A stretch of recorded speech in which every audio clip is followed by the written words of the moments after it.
Bueno, muy bien. Continuamos nuestro estudio del Evangelio de Juan y hoy vamos a terminar el capítulo 7, ¿cierto? El capítulo 7, el versículo 53 y hasta el capítulo 8, versículo 11. Vamos a estar compartiendo este pasaje hoy.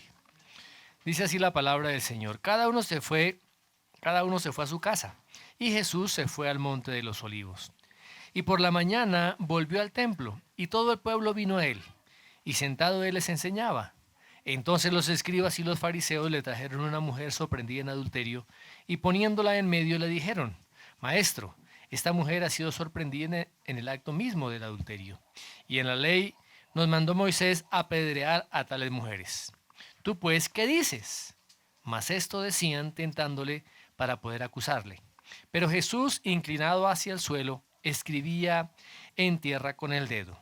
Y como insistieran en preguntarle, se enderezó y les dijo: El que de vosotros esté sin pecado, sea el primero en arrojar la piedra contra ella.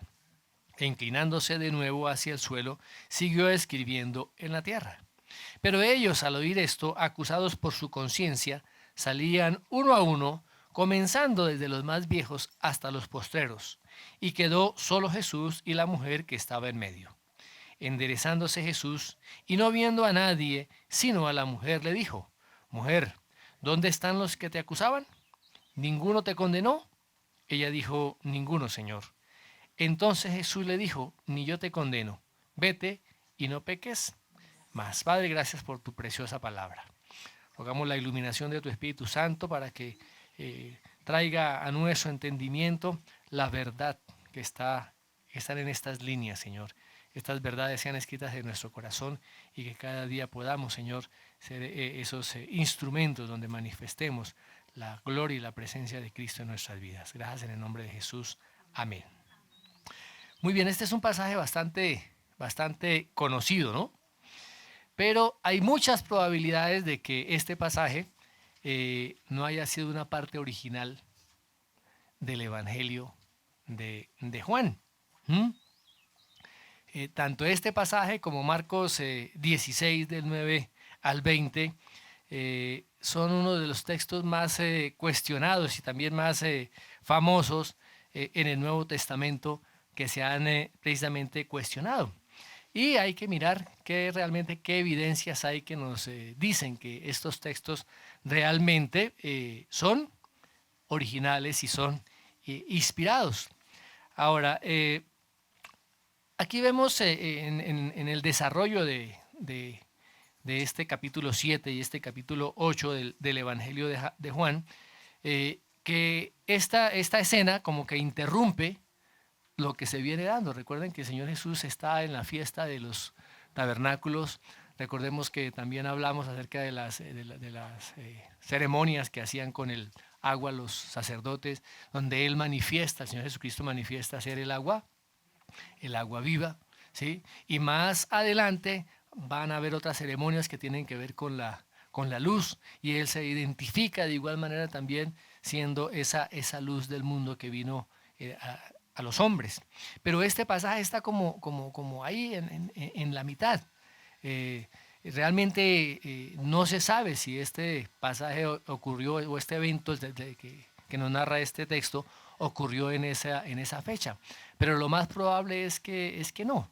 En el Evangelio de Lucas este pasaje está ubicado en la semana de Pasión. No que no haya ocurrido, sino que no está en el lugar que debería estar. No vamos a entrar en discusión, sino vamos a mirar ya realmente, a compartir realmente lo que este pasaje nos quiere a nosotros enseñar. Vamos a mirar el texto y cómo aquí el Señor Jesucristo, a través de esta narración que nos cuenta el evangelista Juan, ya digo entre comillas porque parece que no es de Juan, nos resalta algunas virtudes y algunas cualidades del Señor Jesucristo. Y vamos a ver unas cuantas de esas. La primera precisamente es su humildad, la segunda es su sabiduría, Y la tercera es su perdón. Y en medio de ellas también hay una acusación que vamos a ver más adelante. Miremos versículos 53, 7:53 al 8:2. Dice así la palabra: cada uno se fue a su casa, y Jesús fue al monte de los olivos, y por la mañana volvió al templo, y todo el pueblo vino a él, y sentado él les enseñaba. Sentado él les enseñaba. Muy bien. Dice que cada uno se fue para su casa, ¿no? El Señor Jesús estaba en Jerusalén, estaba enseñando, como ya habíamos visto en el templo, y dice aquí que cada uno se fue para su casa. Y el Señor Jesús se fue al monte de los olivos. No se sabe exactamente si él pasó allí la noche o se albergó en la casa de Lázaro, junto con las hermanas de Lázaro, María y Marta, que quedaba en Betania, al lado oriental del monte de los olivos. Muy bien. Vemos, mis amados, cómo el Señor Jesucristo, siendo el creador de todas las cosas, realmente no tenía un lugar donde quedarse, donde reposar. Recuerdan que Filipenses capítulo 2, versos 7 al 8 dice que Él se despojó a sí mismo. Dice que tomó la forma de siervo. Dice que hecho semejante a los hombres y estando en la condición de hombre, se humilló a sí mismo haciéndose obediente hasta la muerte y muerte de cruz. O sea, la humillación del Señor Jesucristo. Cuando el Señor Jesucristo nació, Él no nació en un palacio, no nació con todos los privilegios de la realeza terrenal en esa época. Dice la palabra que su madre María lo envolvió en pañales y que lo acostó en un pesebre porque no había lugar para ellos en el mesón. Durante su ministerio el Señor también manifestó y dice: mire, las zorras tienen guaridas, las aves del cielo tienen nidos, pero el Hijo del Hombre, dice, no tiene dónde recostar su cabeza. El Señor Jesucristo, ese Dios en carne humana, se hizo el más pequeño de todos. Se humilló a sí mismo. Y este texto, mis hermanos, nos habla de una manera muy, muy sencilla. Dice que por la mañana volvió nuevamente al templo a enseñar. Ahí no hubo trompetas, no hubo ángeles anunciando su llegada. El Señor Jesús nuevamente estaba ahí en el templo. Y la gente nuevamente se volvió a agolpar. Dice que el pueblo iba a él, a escuchar. Dice que les enseñaba con autoridad. Ahora, el Señor Jesús no utilizó ningún truco para promoverse, para venderse, para mostrarse, como hoy en día muchos lo hacen, ¿no? A través de las redes sociales, a través de la televisión, muestran sus propios ministerios, entre comillas, mas no la gloria del Señor. Por eso tenemos que tener en cuenta eso. El Señor Jesucristo dice que enseñaba y enseñaba con autoridad. Estaba allí en el templo enseñando a las personas. Y Él exhibió a todo lo largo de su ministerio esa humildad. Esa humildad, la humildad de ese siervo.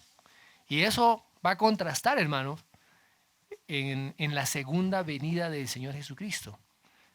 En su primera venida vino como siervo, el siervo sufriente. Pero en su segunda venida vendrá como el rey, vendrá como el juez, vendrá con toda la gloria y toda su exaltación. Lo hará con poder, como dice la palabra, y gran gloria, que vendrá en las nubes del cielo y que todo ojo le verá, y se sentará en su trono de gloria, y dice que regirá también a las naciones con majestad y con poder. Esa misma actitud que hubo el Señor Jesucristo, como dice a Filipenses, que hay en vosotros esa misma actitud que hubo en Cristo Jesús. Esa actitud de humildad. Humildad. Nosotros somos siervos. Sí, somos hijos, pero también somos siervos y tenemos que manifestar ese carácter de Cristo. Ahora veamos su sabiduría, veamos los versículos 3 al 8. Entonces los escribas y los fariseos le trajeron una mujer sorprendida en adulterio, y poniéndola en medio le dijeron: Maestro, esta mujer ha sido sorprendida en el acto mismo del adulterio, y en la ley nos mandó Moisés apedrear a tales mujeres. ¿Tú pues qué dices? Mas esto decían tentándole para poder acusarle. Pero Jesús, inclinado hacia el suelo, escribía en tierra con el dedo, y como insistieran en preguntarle, se enderezó y les dijo: El que de vosotros esté sin pecado, sea el primero en arrojar la piedra contra ella. E inclinándose de nuevo hacia el suelo, siguió escribiendo en tierra.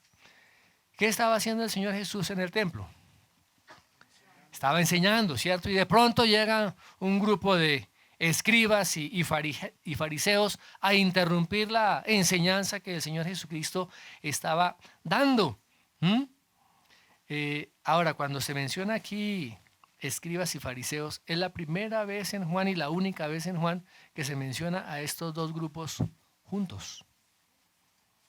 En ninguna otra parte de Juan se menciona a los escribas y fariseos juntos. A los escribas también se les llamaba en esa época abogados, porque eran los expertos en la interpretación de la ley. ¿Sí? Y esos fariseos y esos escribas generalmente también eran fariseos, normalmente. Recuerde que había tres grupos, ¿no? Cuatro grupos en la época del Señor Jesucristo. En los fariseos, los saduceos, los celotes y los esenios. Muy bien. Ok. Ahora, mis amados hermanos, los fariseos fueron siempre muy hostiles contra el ministerio y contra la persona del Señor Jesucristo, a excepción de Nicodemo, que también era Nicodemo. Después de que el Señor Jesús era fariseo, si Nicodemo era fariseo, y fue de los únicos que no se oponía al Señor Jesucristo. Muy bien. Ahora, después de todo lo que ocurrió y de la muerte y resurrección del Señor Jesucristo, ya algunos fariseos creyeron en Él. Recordemos el caso más notable, del fariseo más notable. ¿Quién fue? El apóstol Pablo, ¿cierto? Saulo de Tarso. Muy bien. Ahora, los fariseos veían con bastante preocupación la popularidad que el Señor Jesucristo tenía. Entonces ellos tenían el temor de perder la influencia y la popularidad que tenían delante del pueblo. Y también pensaban que el Señor Jesucristo podía causar a través de sus seguidores algunas revueltas allí en Jerusalén y que los soldados romanos, el imperio romano, tomaría también medidas en contra de los judíos. Así que también estaban bastante recelosos en esa área. Y ¿qué hicieron? Llevaron a esta mujer, me imagino, se abrieron paso en medio de la multitud de este grupo de escribas y fariseos, llevando a esta mujer, me imagino, casi de rastra, ¿cierto? Y dicen que fue una mujer que llevaban sorprendida en adulterio. Y la pusieron en medio. ¿En medio de quién? En medio del Señor Jesucristo, luego la mujer y luego los escribas y fariseos, todos los acusadores. ¿Y qué le dicen estos fariseos al Señor Jesucristo? ¿Cómo se dirigen a Él? Le dicen maestro, ¿cierto? Parece que es una forma burlona como ellos le estaban hablando. La misma palabra rabí. Dicen maestro, esta mujer ha sido sorprendida en el acto mismo del adulterio. Estaban esperando que el Señor Jesucristo dictara o diera una palabra de juicio. ¿Sí? Y ellos afirman, y en la ley Moisés nos mandó a apedrear a tales mujeres. Tú pues, ¿qué dices? ¿Cuál es tu opinión al respecto? ¿Qué dices tú acerca de esto? Recordemos que en la ley de Moisés el séptimo mandamiento es... ¿Cuál es el séptimo mandamiento de la ley de Moisés? ¿Ah? Mis hermanos tienen que saber los 10 mandamientos. El séptimo es no adulterarás, allá en Éxodo capítulo 20, 14. ¿Sí? ¿Y qué sucedía cuando alguien era adúltero? ¿Qué decía la ley? ¿Qué decía la palabra? Debían ser apedreados. Allá en Levítico 20:10, veamos Levítico 20:10 lo que dice. Si un hombre cometiere adulterio con la mujer de su prójimo, el adúltero y la adúltera indefectiblemente serán muertos. Indefectiblemente serán muertos. ¿Sí? Ahora, el Señor Jesucristo no vino a abrogar estas leyes. Recuerden que Él mismo dijo, en la ley los fue dicho, el que comete adulterio morirá. Pero yo les digo que si alguien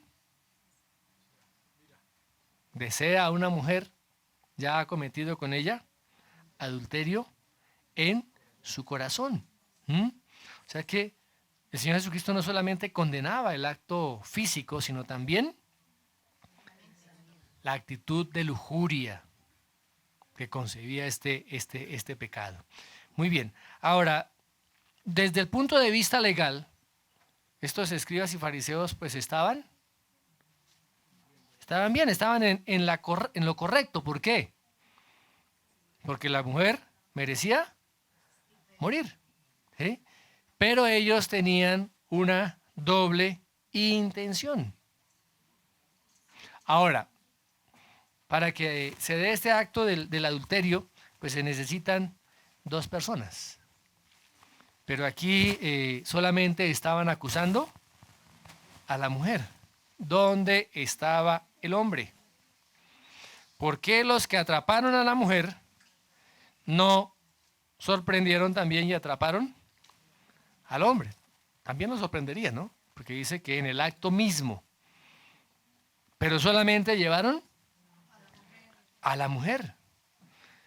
Y Levítico 2:10, como acabamos de leer, exige 20:10, Levítico 20:10 exige la muerte de los 2. Si era justicia lo que ellos estaban buscando, ¿por qué llevaron solo a la mujer? ¿Sí? ¿Por qué no la llevaban? ¿Por qué no la llevaban ante los tribunales, que eran los encargados de normalmente hacer estos juicios? La palabra dice que el Señor Jesucristo no era juez. ¿Recuerdan cuando un hombre fue a decirle de la herencia que tenía con su hermano y que no le quería dar la herencia? Él dijo, a mí nadie me ha constituido, yo no soy juez. Él estaba actuando como el Salvador. Más adelante, en su segunda venida, el Señor será el juez. Muy bien. Ahora, ¿qué querían estos fariseos? ¿Cuáles eran las intenciones de ellos? Pues tenderle una trampa al Señor Jesucristo. Para ellos era más importante hacer caer al Señor Jesucristo que ver realmente hacer cumplir la justicia. Querían forzar a que el Señor Jesucristo dijera algo para usarlo en contra de Él. Y ellos estaban como contentos pensando de que habían puesto al Señor Jesucristo contra la espada y la pared. Si Él se oponía al apedreamiento, pues lo acusarían de violar la ley mosaica. ¿Sí? Y con eso iban a a desacreditar su nombre de que él fuera el Mesías. ¿Sí? Pero por otra parte,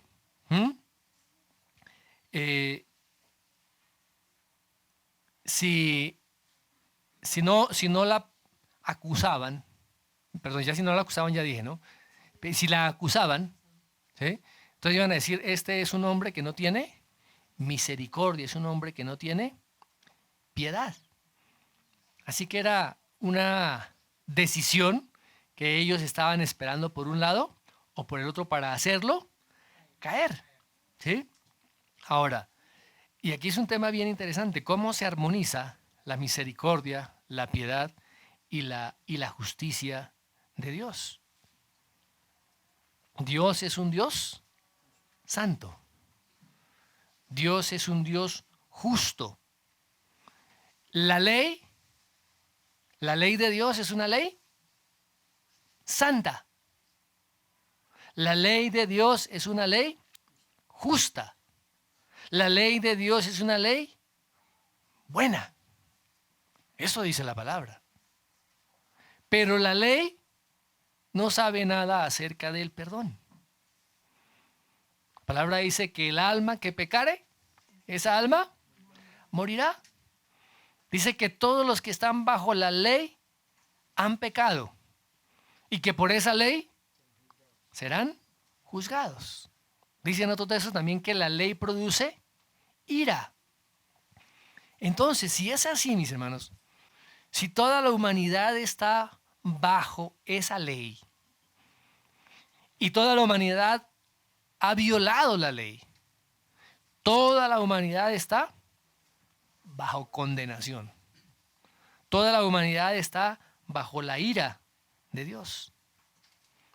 Entonces aquí viene la pregunta, ¿cómo un Dios santo, cómo un Dios justo perdona los pecados sin violar sus propias leyes?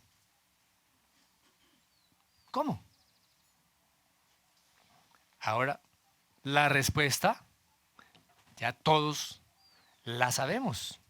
Es por medio de la obra que el Señor Jesucristo realizó en la cruz. El sacrificio que Él realizó satisfizo plenamente esas exigencias de la ley, esas exigencias de justicia. Miremos lo que dice el apóstol Pablo allá en Romanos, capítulo 8, versículo 3. Porque lo que era imposible para la ley, ¿qué era imposible para la ley? El perdón. No había perdón, había juicio. Porque lo que era imposible para la ley, por cuanto era débil por la carne, Dios enviando a su Hijo en semejanza de carne de pecado, y a causa del pecado, condenó al pecado en la carne, para que la justicia de la ley se cumpliese en nosotros, que no andamos conforme a la carne, sino conforme al Espíritu. Es a través de la obra del Señor Jesucristo, mis amados hermanos. Solamente es a través de la obra del Señor Jesucristo que podemos ser justificados. Justificados. ¿Por qué? Porque Él cumplió toda la ley y todo el juicio de Dios. Toda la ira de Dios cayó sobre Cristo. Y Él llevó en la cruz todos nuestros pecados. Llevó en la cruz todos nuestros pecados. ¿Para qué? Para darnos a nosotros salvación, para que nosotros podamos vivir en justicia. Nos declara justos a través de la obra de Cristo en la cruz. Tenemos que comprender y entender eso. Todos aquellos que han depositado su fe, todos aquellos que han creído en la obra del Señor Jesucristo, somos justificados. Miremos Romanos 3:24. Siendo justificados gratuitamente por su gracia. mediante la redención que es en Cristo Jesús, a quien Dios puso como propiciación por medio de la fe en su sangre, para manifestar su justicia, a causa de haber pasado por alto en su paciencia los pecados pasados.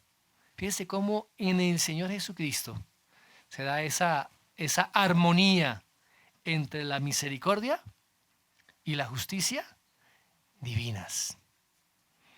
A través de la muerte del Señor Jesucristo, se pagó la pena por el pecado de cada uno de nosotros, de todos aquellos que hemos creído. Por eso Dios es un Dios justo. Y Él mismo es el que justifica. ¿A quiénes justifica Dios? Aquellos que han creído en el Señor Jesucristo. Y el Salmo 85 lo expresa de una manera muy hermosa, ¿no? Dice: la misericordia y la verdad se encontraron. La justicia y la paz se besaron. ¿Cómo puede ser eso? A través de lo que el Señor Jesucristo hizo. Él derramó toda su ira contra el pecado. Y el Señor Jesucristo pagó por lo que nosotros debíamos pagar. De tal manera que ahora Dios derrama su gracia y su misericordia sobre todos aquellos que creen en Él. Ese cordero que fue inmolado desde el principio del mundo, que trae redención, que ha traído redención a toda la humanidad. Esa obra se aplica a todos aquellos que han creído en Él. A todos aquellos ahora se les da perdón y vida eterna. Volvemos nuevamente a la escena que estábamos narrando, compartiendo, allí en el patio del templo. Imaginen la condición de esta mujer. ¿Cómo estaría esta mujer allí en medio del Señor Jesucristo a un lado, los acusadores y la multitud? Porque recuerden que había mucha gente allí. ¿Cómo estaba esta mujer? Estaba aterrorizada, humillada, ¿sí? Le habían publicado, habían declarado públicamente su pecado y estaban a punto de matarla, de apedrearla. Así que los fariseos y los escribas estaban felices. Ya, aquí ya lo tenemos acorralado, lo tenemos sitiado, ya lo atrapamos. No va a poder salirse de este dilema. Pero aquí la multitud estaba en silencio, ¿no? Estaba mirando con atención a ver cómo reaccionaría el Señor Jesús. Pero ¿qué hizo Él en ese momento? Dice la palabra que Jesús estaba inclinado hacia el suelo y escribía en la tierra con el dedo. Ahora, la palabra no nos dice qué estaba escribiendo y a través de toda la historia se han planteado muchas conjeturas acerca de lo que el Señor escribía en el suelo. Algunos dicen que escribía el texto de Jeremías 17:13, ¿sí? Otros dicen que escribía Éxodo 23:1, ¿eh? Otros dicen que escribía textos de la ley. Bueno, pero eso no, ni lo sabemos, ni es relevante para lo que está sucediendo. Muy bien, ahora, imagínense ustedes esa escena. Todos en silencio, esperando a ver qué respondía el Señor Jesucristo. Y él allí, inclinado hacia el suelo. De pronto los fariseos dicen, no sabe cómo responder. Pero ya va a ver. ¿Qué hicieron entonces estos fariseos? Dice que nuevamente insistieron en preguntarle. Y el Señor Jesucristo permanecía callado. ¿Mm? Pero finalmente Él dice la palabra que Él se endereza y se queda mirándolos. ¿Y qué les dice? El que de vosotros esté sin pecado, sea el primero en arrojar la piedra contra ella. Después de esta declaración tan tremenda que el Señor hace, nuevamente vuelve y se inclina, ¿no? Y sigue escribiendo allí en tierra. Y no dice más nada. ¿Mm? Fíjese que esa respuesta del Señor fue una respuesta simple, pero una respuesta muy profunda. ¿Mm? Fíjese que no estaba yendo contra la ley. No estaba violando la ley, no negó la culpa de la mujer. ¿Mm? Sino que antes, al contrario, la amplió más. ¿Por qué?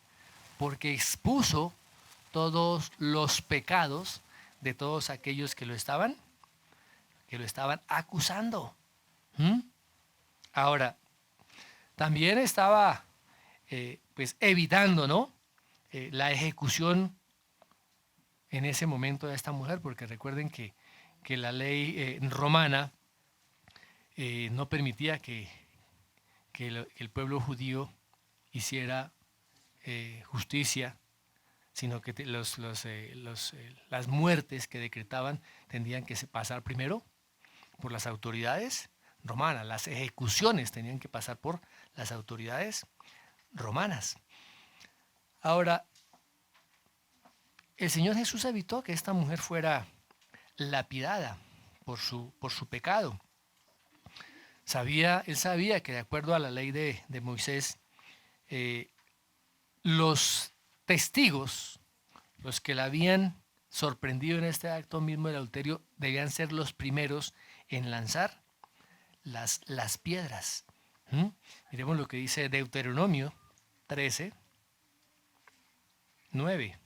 Dice, sino que lo matarás, tu mano se alzará primero sobre él para matarle, y después la mano de todo el pueblo. Y Deuteronomio 17, 7.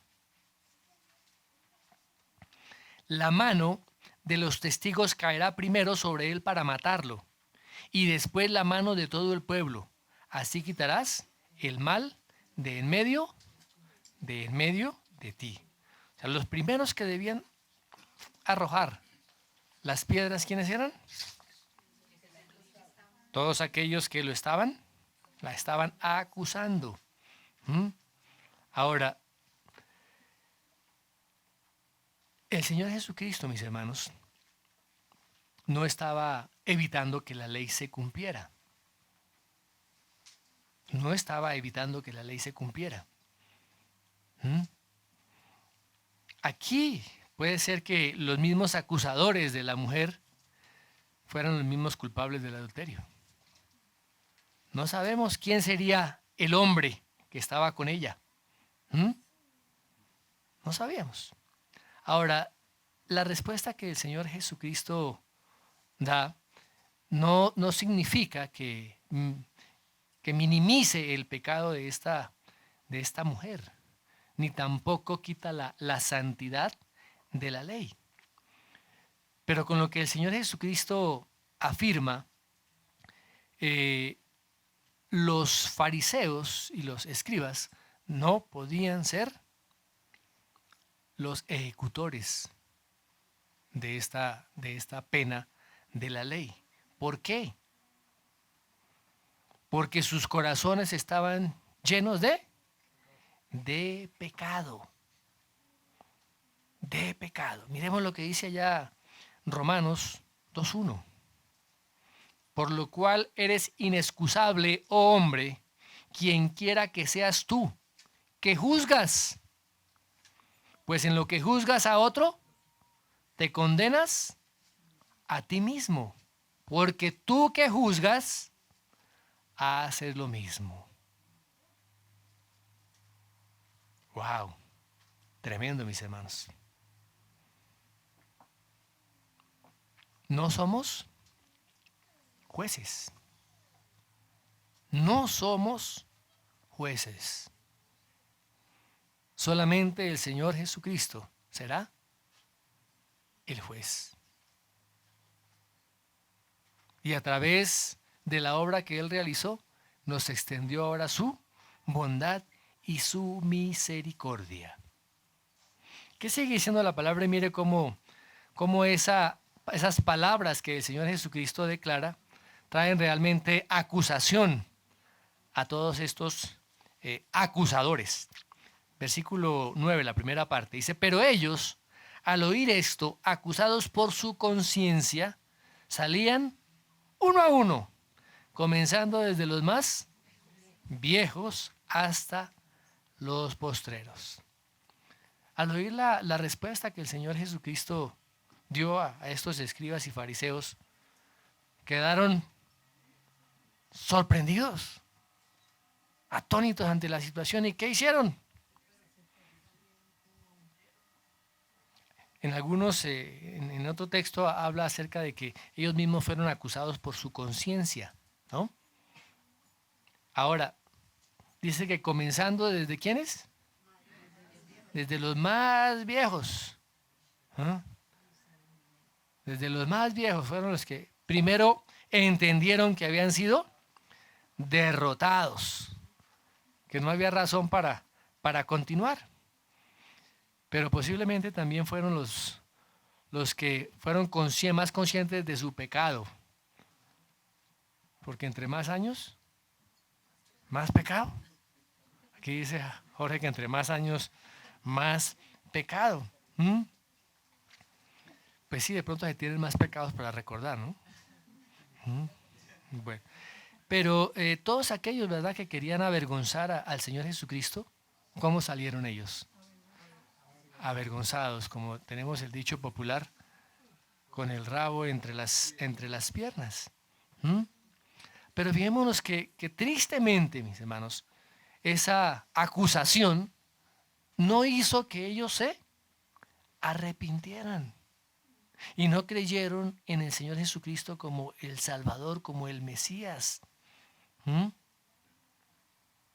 Hoy en día también hay muchas personas que oyen, que escuchan la verdad de la ley, la verdad del juicio, la verdad del pecado, y endurecen sus corazones y se alejan de Jesús.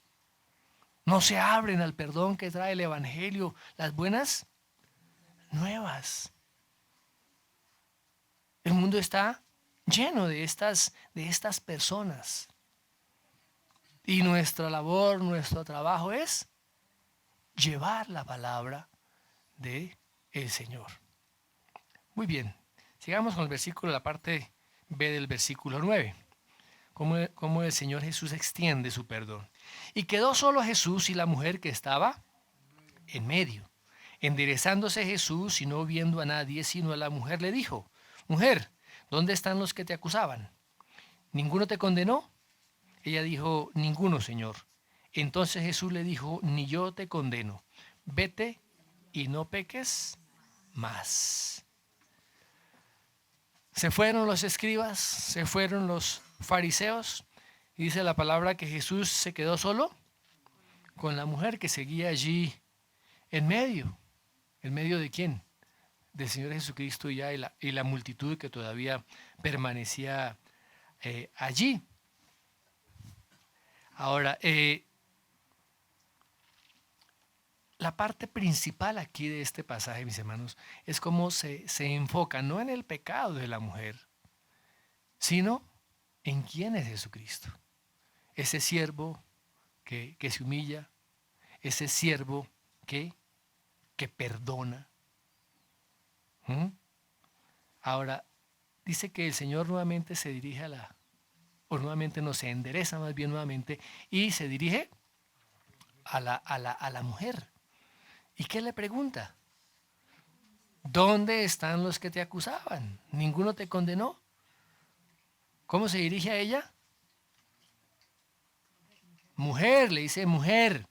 ¿Ah? Fíjese que le habla de una forma respetuosa, es el mismo término que el Señor Jesucristo se dirige a su madre María cuando estaba allí él en la cruz. ¿Sí? Mujer. ¿Mm? Es el mismo término con que se dirige a la mujer samaritana allí en el pozo. Es el mismo término que se dirige a María Magdalena. ¿Ah? Y ninguno de esos acusadores quedó allí para poderla condenar.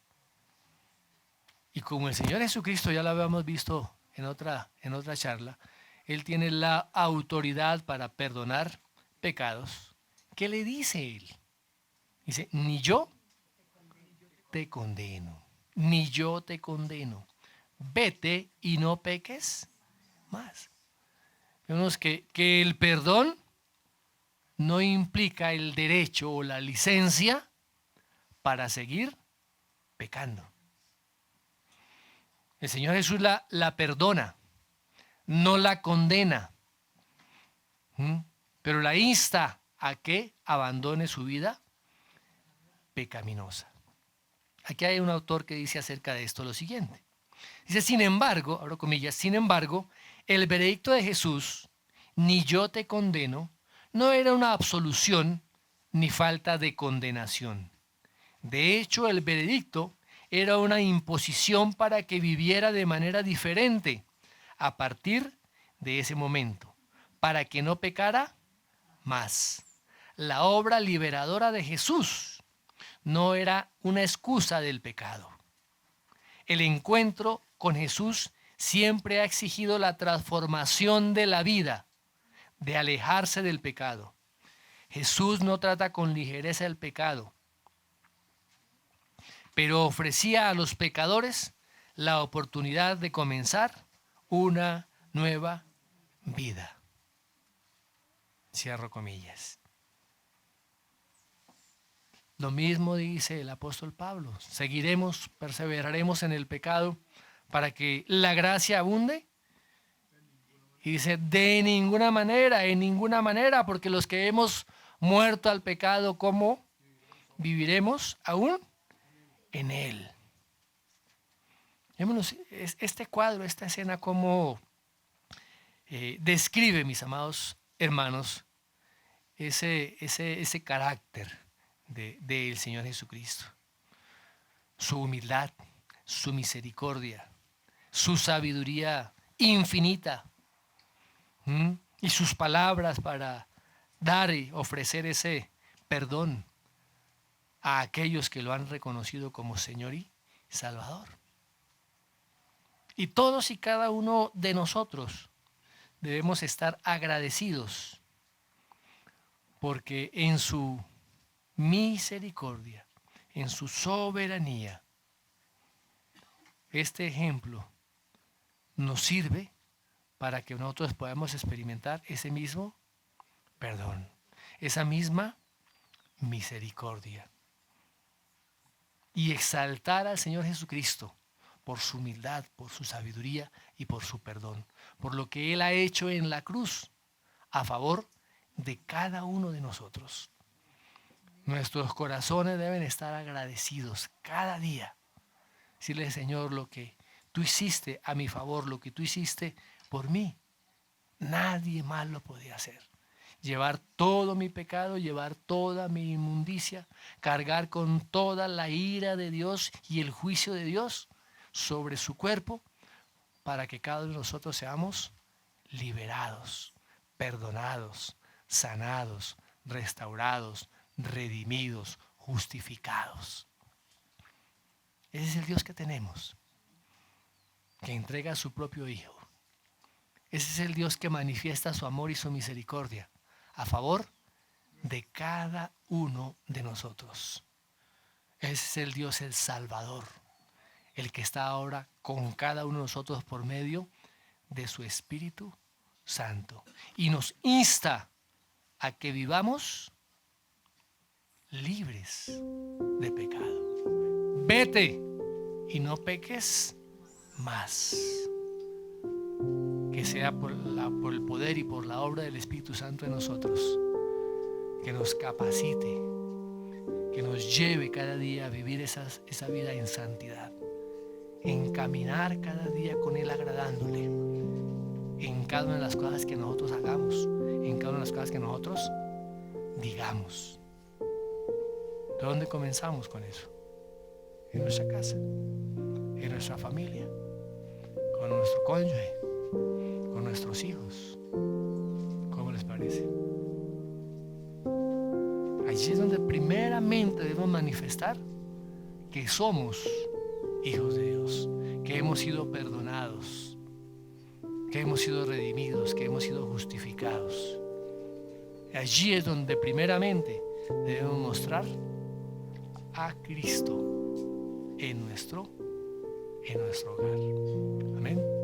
Señor, te damos gracias por tu palabra. Gracias, amado Dios, por ser ese Dios lleno de misericordia. Gracias por esas palabras. La justicia se besó junto con la verdad. La justicia y la paz se besaron. La misericordia y la verdad se encontraron. Y solamente lo podemos encontrar es en Cristo. Gracias, amado Dios, porque ya no estamos bajo condenación ni bajo juicio. Gracias porque hemos sido lavados y perdonados. Porque ya no hay, Señor, quien nos acuse. Ahora el Señor Jesucristo es nuestro justificador, quien pagó el precio por nuestro pecado, y te damos muchísimas gracias. Ahora pedimos que cada uno de nosotros seamos revestidos de ese poder de lo alto, Señor, para que nuestras vidas sean conformadas a la imagen de Cristo, para que nuestras vidas manifiesten el poder y la gloria de Cristo en cada uno de nosotros, a favor también de otros, y que nuestras bocas sean instrumentos de testimonio y predicación de tu evangelio. Gracias, Padre, en el nombre de Jesús. Amén y amén.